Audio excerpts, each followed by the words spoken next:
yes mo tún ti dé bí mo ṣe ń dé mo ti balẹ̀ gẹ̀gẹ̀gẹ̀ lórí proverb challenge tí mo máa mú wá fún lóòrèkóòrè ẹni tí mo kọ́kọ́ máa ṣàfihàn ẹ̀ yìí ẹni tẹ́ ẹ ti rí dáadáa tẹ́lẹ̀ ni ṣùgbọ́n nídìí pàtàkì ẹ jẹ́ kọ́kọ́ introduce ara wọn náà lápá ọ̀tún mi.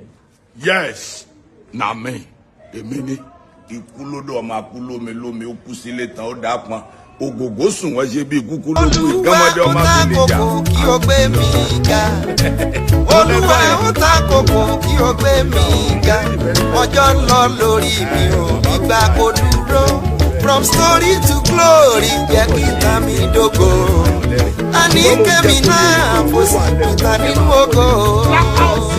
olúwa ó ta kókó kí o gbé mi ga olúwa ó ta kókó kí o gbé mi ga.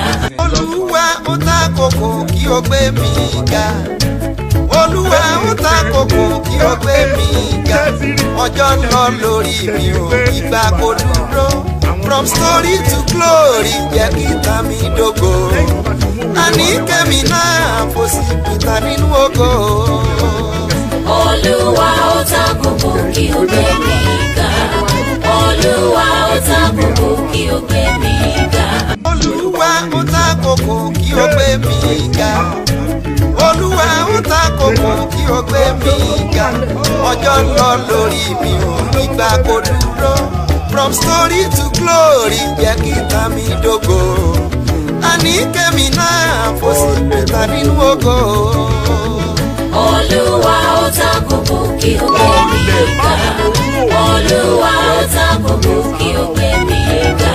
olúwa ó ta kókó kí o gbé mi ga olúwa ó ta kókó kí o gbé mi ga ọjọ́ ń lọ lórí mi ò ìgbà kò dúró from story to glory jẹ́ kí ta mi dógò àní kẹ́mi náà fò sí ìta nínú ògo.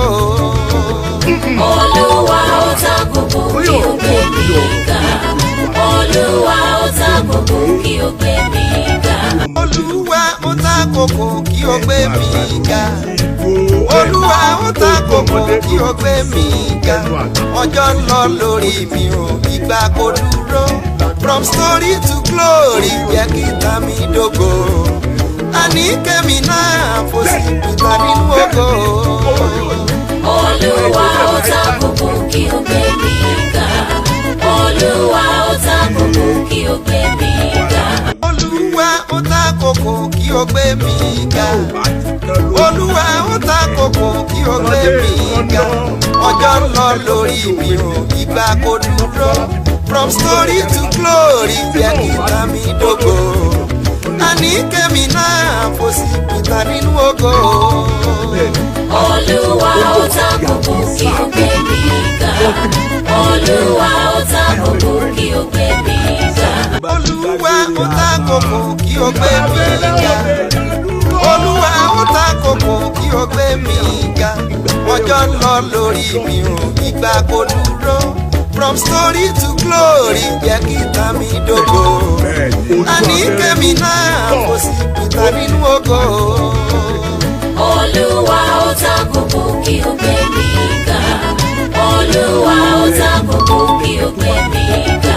olúwa ó ta kókó kí o gbé mi ga olúwa ó ta kókó kí o gbé mi ga ọjọ́ ń lọ lórí mi ò ìgbà kò dúró from story to glory jẹ́ kí ta mi dógò àní kẹ́mi náà fò sí ìta nínú ògo.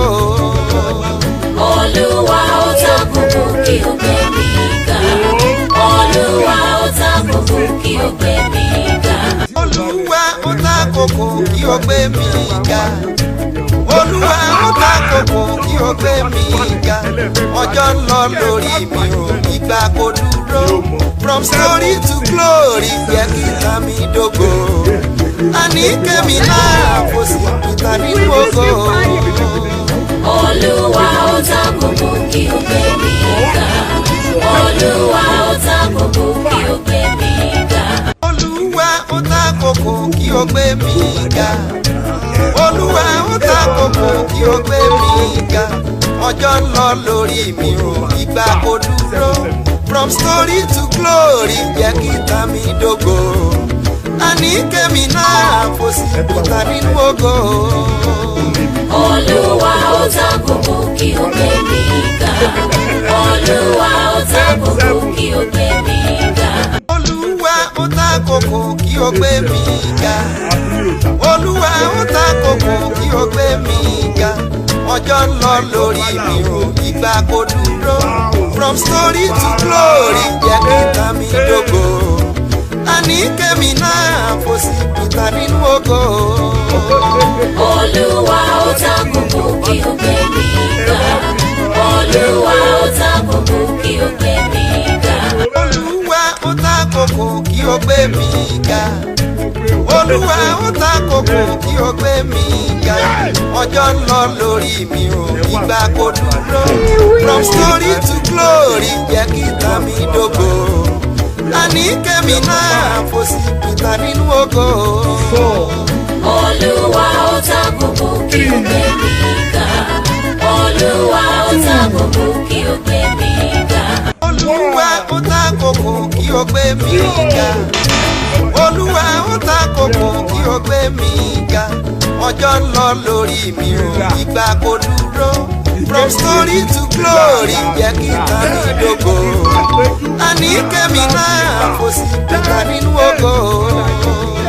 Olúwa ó ta kókó kí ó gbé mi ga. Olúwa ó ta kókó kí ó gbé mi ga. Olúwa ó ta kókó kí ó gbé mi ga.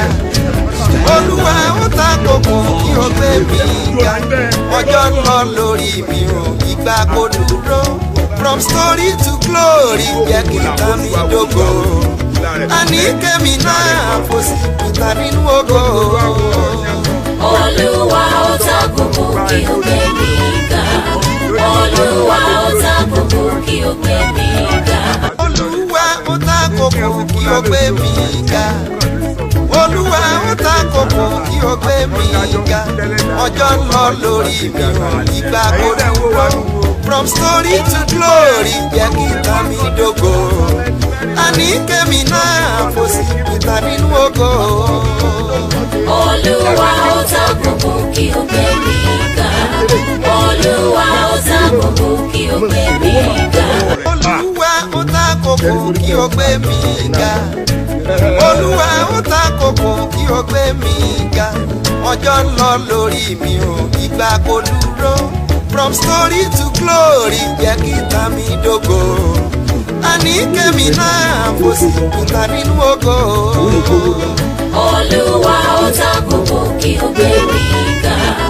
Olúwa ó ta kókó kí ó gbé mi ga. Olúwa ó ta kókó kí ó gbé mi ga. Olúwa ó ta kókó kí ó gbé mi ga.